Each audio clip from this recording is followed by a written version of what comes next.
Lodge Moor Camp, Sheffield, England, August 12, 1944, 6:47 p.m. The evening meal bell rang across the compound, its metallic clang cutting through the low hum of conversation and the shuffle of boots on gravel. From the kitchen block came smells that should have drawn men like gravity: roasted meat, caramelized fat, smoke from the outdoor grills the British guards had set up that afternoon. But in Hut 7, 32 German prisoners remained at their bunks, arms crossed, faces set in expressions that ranged from suspicion to outright fear. At the door, a British sergeant, middle-aged, weary, holding a clipboard, called out in accented German, "Supper. Beef. Come and get it." No one moved. The sergeant tried again. "It's good. Fresh. You'll want to eat." Still nothing. One of the prisoners, a former corporal named Ernst, finally spoke. His voice was quiet but firm. "We were told what you feed us. We know what beef means." The sergeant stared at him, confused. Then understanding dawned slowly across his face, not anger, just a tired, weary sadness that came from months of processing men who had been fed lies along with their rations. They expected poison, and what they found was a misunderstanding older than the war itself. The beef arrived at Lodge Moor on the morning of August 11, part of a standard supply shipment from the War Agricultural Committee. 200 pounds of it, fresh from a Yorkshire farm, butchered that week and transported in refrigerated trucks that were a luxury even for British civilians in 1944. It was intended as a morale boost, not for the guards, but for the prisoners. Recent directives from the War Office had emphasized that POW rations should, where possible, match those of British troops. Adequate nutrition reduced camp tension, improved work output, and upheld Britain's commitment to the Geneva Conventions. But no one had considered that German prisoners might refuse to eat it. The issue first surfaced during breakfast on August 12, when the camp commandant, Lieutenant Colonel Ashford, received a delegation of 3 prisoners requesting to speak with him. They were led by Ernst Wegener, 27, a former Wehrmacht corporal captured in Normandy who had emerged as an informal spokesman for the German POWs. The men stood at attention in Ashford's office, caps in hand, faces carefully neutral. "Sir," Ernst began in careful English, "we understand there will be beef served tonight." "That's correct," Ashford said. "Is there a problem?" "We request permission to refuse it." Ashford set down his pen. "You want to refuse food?" "Yes, sir. The beef specifically." "May I ask why?" Ernst hesitated. Then, choosing his words carefully, he said, "We have been told that British beef is contaminated. That it causes illness. That it is fed to prisoners as a form of slow poisoning." Ashford stared at him. For a moment, he seemed unable to process what he'd heard. Then he leaned back in his chair and rubbed his temples. "You think we're trying to poison you with beef?" "We do not know what to think, sir. But we have heard stories." "What kind of stories?" "That British cattle are diseased. That the meat is rotten. That prisoners who eat it become sick and die slowly, and that this is intentional." Ashford looked at the 3 men standing before him, young, healthy, well-fed by POW standards, and utterly convinced that the meal he'd ordered as a gesture of decency was actually an attempt at murder. "Where," he asked slowly, "did you hear this?" "From our officers. Before the surrender. They told us what to expect if we were captured by the British." The propaganda had been systematic, pervasive, and remarkably specific. In the final years of the war, as German forces faced increasing encirclement and capture, Wehrmacht officers had briefed their men on what to expect in Allied captivity. The instructions varied by region and command, but certain themes recurred: the British would starve them, work them to death, or poison them slowly. Food, they were told, would be the weapon. And beef, specifically British beef, was to be avoided at all costs. The origins of this particular myth were unclear. Some historians later theorized it stemmed from genuine wartime food scares. Mad cow disease wouldn't be identified until decades later, but cattle illness was not unknown in 1940s Britain. Others suggested it was a deliberate psychological tactic, designed to make German soldiers fear capture more than death. Whatever its source, the belief had spread through the Wehrmacht like a contagion, passed from officer to enlisted man, whispered in trenches and repeated in barracks until it became accepted truth. And now, in a POW camp in northern England, 32 German prisoners were refusing dinner because they believed the roast beef would kill them. Lieutenant Colonel Ashford was not a particularly imaginative man, but he understood that the problem before him required more than orders. You could command men to eat, but you couldn't command them to trust. And these men, young, defeated, far from home, had been taught that trust was suicide. He called for his adjutant, Captain Morris, and the camp's medical officer, Dr. Lindsay. Together, they discussed options.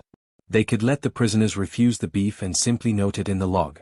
They could order them to eat it and risk a confrontation. Or they could try something else. What if, Dr. Lindsay suggested, we showed them the meat? Let them inspect it. Explain where it comes from. Ashford shook his head.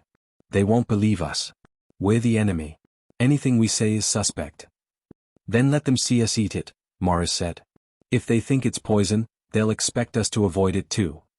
Ashford considered this. Then he smiled, a tired, practical smile.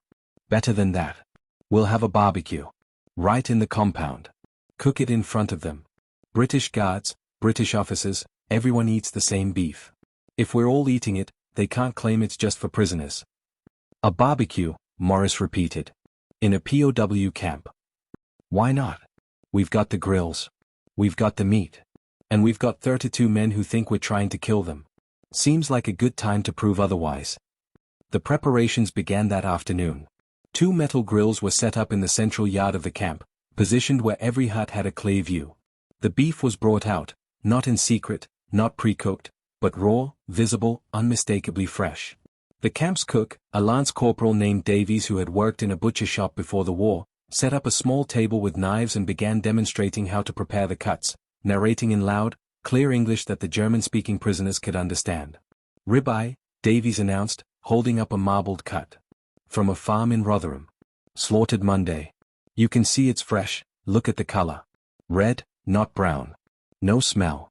Good meat. The prisoners watched from their huts. Some stood at the windows. Others gathered near the doors, arms crossed, expressions skeptical. A few laughed nervously, not at Davies, but at the absurdity of the situation. Here was the enemy, trying to convince them that dinner wasn't lethal. Ernst stood with a group near Hut 7, watching in silence. Beside him was a younger prisoner, a private named Klaus, 19 years old, captured 3 weeks ago and still adjusting to captivity. Do you believe them? Klaus asked quietly. Ernst didn't answer immediately. He watched Davies season the beef with salt and pepper, watched the British guards gather around the grills with plates and cups, watched Lieutenant Colonel Ashford himself walk into the yard and accept a piece of raw meat, examining it theatrically before handing it back to the cook. I don't know, Ernst said finally. But they're putting on quite a performance. The grilling began at 6:30. The smell hit first, rich, savory, undeniable. Fat sizzling on hot metal, smoke rising in lazy columns, the scent of char and seasoning. It drifted across the compound, inescapable, primal. Hunger, it turned out, had its own arguments. Davies cooked methodically, turning the steaks every few minutes, basting them with butter, cutting into one to check the color. Rare. Medium rare. Medium. He called out the gradations like a teacher conducting a lesson. Around him, British guards and officers filled plates, ate standing up, talked and laughed. There was no ceremony, no formality. Just men eating dinner. And in the huts, the German prisoners watched. Watched the British eat. Watched them return for seconds.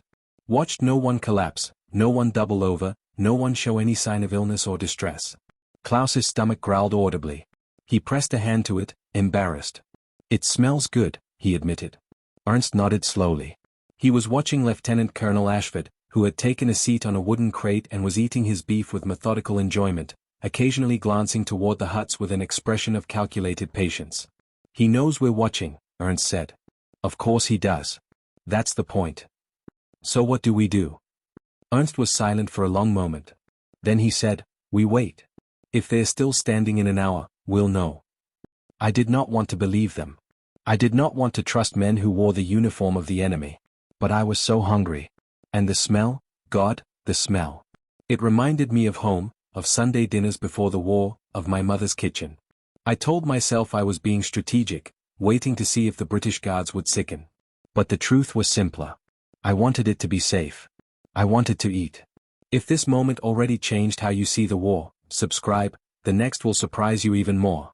By 7:30, it was clear the British were not dying. They were eating, talking, even joking. Some had gone back for thirds. Lieutenant Colonel Ashford remained visible in the yard, drinking tea from a tin cup, showing no signs of distress. The first German prisoner to break ranks was not Ernst, but a man named Otto, older, perhaps 40, a former baker from Hamburg who had been captured in France. He approached the grill slowly, hands in his pockets, trying to appear casual. Davies looked up, smiled, and without a word handed him a plate with a piece of beef, a slice of bread, and a serving of boiled potatoes. Otto stared at the plate. Then he looked at Davies. "This is the same meat." "Same meat," Davies confirmed. "You ate it." "I cooked it. And yeah, I ate it. Want some mustard?" Otto took the mustard. He sat down on a nearby bench, cut a small piece of beef, examined it closely, then ate it. He chewed slowly, as if waiting for poison to announce itself. When nothing happened, he cut another piece. Then another. By 8 o'clock, half the prisoners in Hut 7 had joined him. Ernst was among the last to approach. He had spent the past hour watching, calculating, convincing himself that this was a rational decision based on evidence.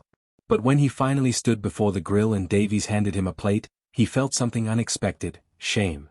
Not for eating, but for having believed the lie so completely. "Thank you," he said in English. Davies nodded. "Enjoy." Ernst sat beside Klaus on the bench. The beef was hot, the fat rendering into the meat, the char adding a smoky depth that made his eyes close involuntarily. It was, without question, the best meal he'd had since his capture. Possibly the best he'd had in 2 years. "It's good," Klaus said beside him, his voice quiet with wonder. "Yes," Ernst agreed. "It is." They ate in silence for a few minutes. Then Klaus asked, "Why did they do this?" "The barbecue.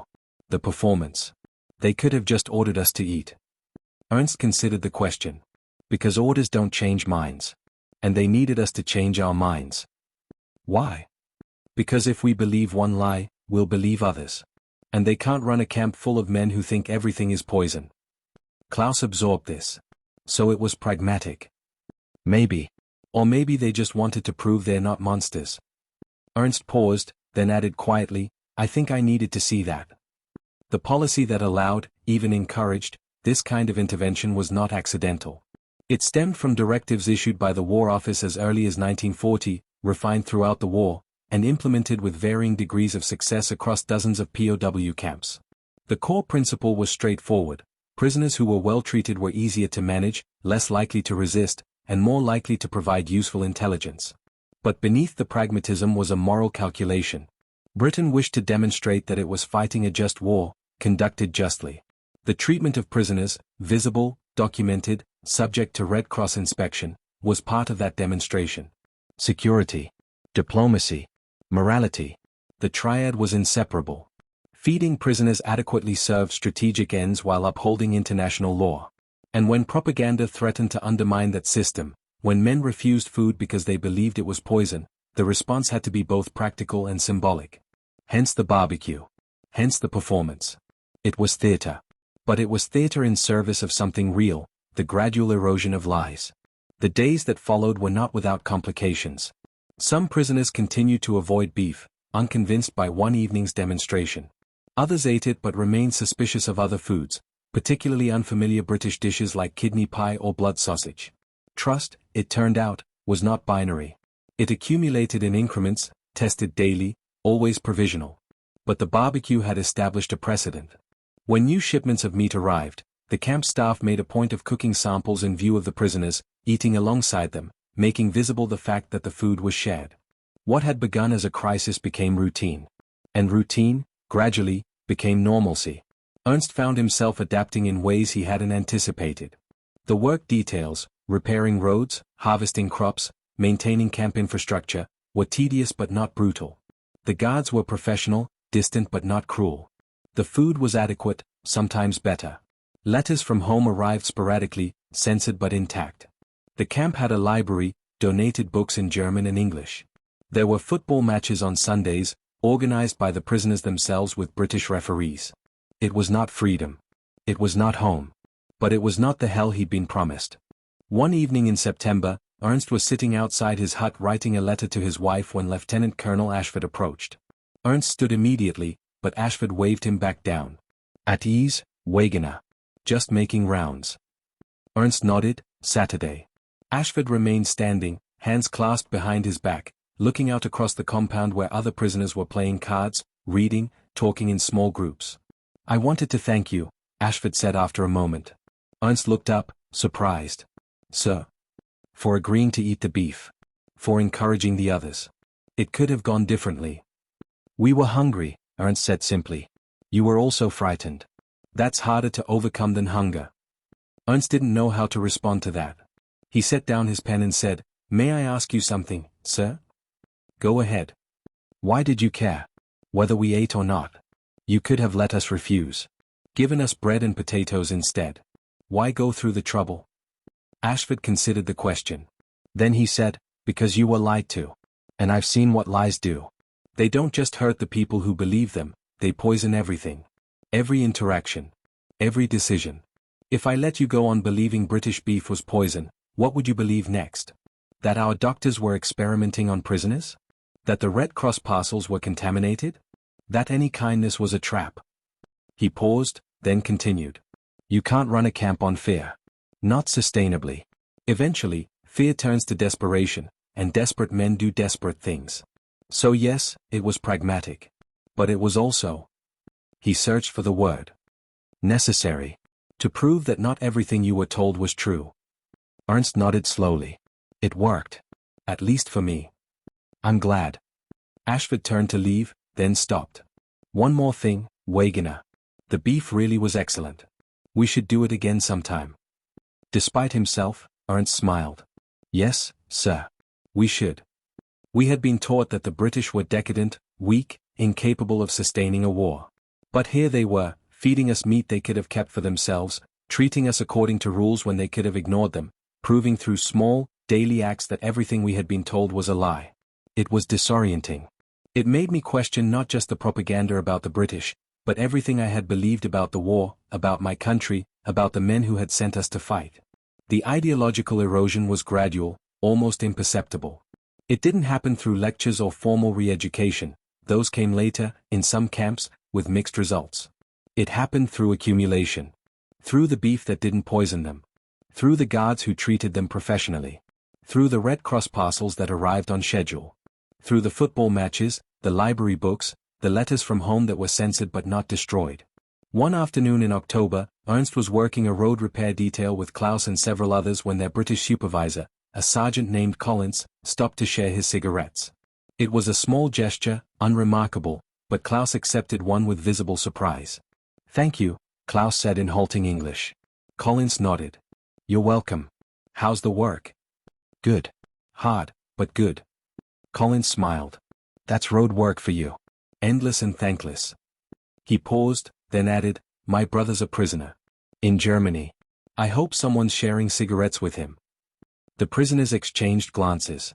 Klaus said carefully, I hope so too. Collins nodded again and walked away. The moment passed. But it lingered, this acknowledgement that both sides had brothers, that suffering was not exclusive, that the machinery of war had caught them all. If you're seeing this war in a new light, subscribe, the next scene will challenge you even more. November brought colder weather and a new tradition. The camp commandant approved a request from the prisoners to organize a St. Martin's Day celebration, a traditional German holiday marked by lantern processions and shared meals. It was a modest affair, homemade lanterns from tin cans and paper, a meal of sausages and potatoes cooked in the camp kitchen, a few songs sung in German while British guards stood at a respectful distance. Ernst participated, though he felt self-conscious about celebrating a German holiday in a British POW camp. But as the evening progressed, as the lanterns glowed in the November darkness and the songs echoed across the compound, he felt something unexpected, connection. Not to Germany as it was now, broken, defeated, but to a Germany he remembered from childhood. A place before ideology, before war. After the singing ended, Lieutenant Colonel Ashford approached the group. He spoke briefly, through an interpreter, thanking them for sharing their tradition and expressing his hope that they would see many more St. Martin's Days in peace. Then he surprised them. He had arranged for a small gift, a case of beer from a local brewery, delivered that afternoon and kept cold in the camp stores.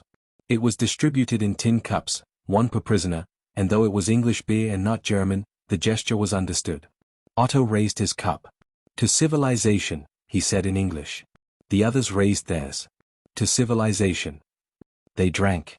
British and German, enemy and captor, all of them cold, all of them far from home, all of them choosing, in that moment, to be something other than what the war had made them. Repatriation began in late 1945, accelerating through 1946 as the logistics of post-war Europe slowly stabilized. Ernst was among the early releases, processed out in March 1946 and sent by train to the British zone in Germany. He returned to a country he barely recognized, divided, occupied, its cities rubble, its people displaced or dead. He found his wife alive, living in a single room in Hamburg with 2 other families. His son, born during the war, did not recognize him. His father had died in an air raid. His mother was in a Soviet-occupied zone, unreachable. The reunion was joyful and devastating in equal measure. He found work as a laborer, then as a foreman, then eventually as a civil engineer helping to rebuild the city's infrastructure. The pay was modest, the work exhausting, but it was honest. And it kept him busy enough that he didn't have to think too much about what had been lost. But he thought often about Lodge Moor. About the barbecue. About Lieutenant Colonel Ashford and Sergeant Collins and the small, daily decencies that had taught him more about humanity than any ideology ever had. In 1963, Ernst received a letter from England. It was from Otto, the former baker who had been the first to accept the beef. He had emigrated to Sheffield after the war, married an English woman, and opened a butcher shop. He wrote that he was doing well, that he thought of his time at Lodge Moor often, and that he wanted to thank Ernst for being a voice of reason during those uncertain months. "We could have starved ourselves on principle," Otto wrote. "We could have died believing the lies. But we chose to trust, and that made all the difference." Ernst wrote back. The correspondence continued for years, 2 former enemies exchanging Christmas cards, sharing news of children and grandchildren, remembering a time when a barbecue had changed everything. By 1970, approximately 25,000 former German POWs had chosen to remain in Britain permanently. Some married British women. Some found work they couldn't find in Germany. Some simply stayed because the country that had once been their enemy had become, improbably, their home. The decision was never simple, never without ambivalence. But it was enabled by the foundation built during those years in the camps, by policies that emphasized humanity, by guards who shared cigarettes, by commandants who organized barbecues to prove that beef wasn't poison. The transformation was not universal. Some prisoners returned to Germany embittered, convinced that their treatment had been an anomaly or a manipulation. Some British guards remained hostile, unable to forgive what Germany had done. The wounds were deep, the memories long. But enough changed.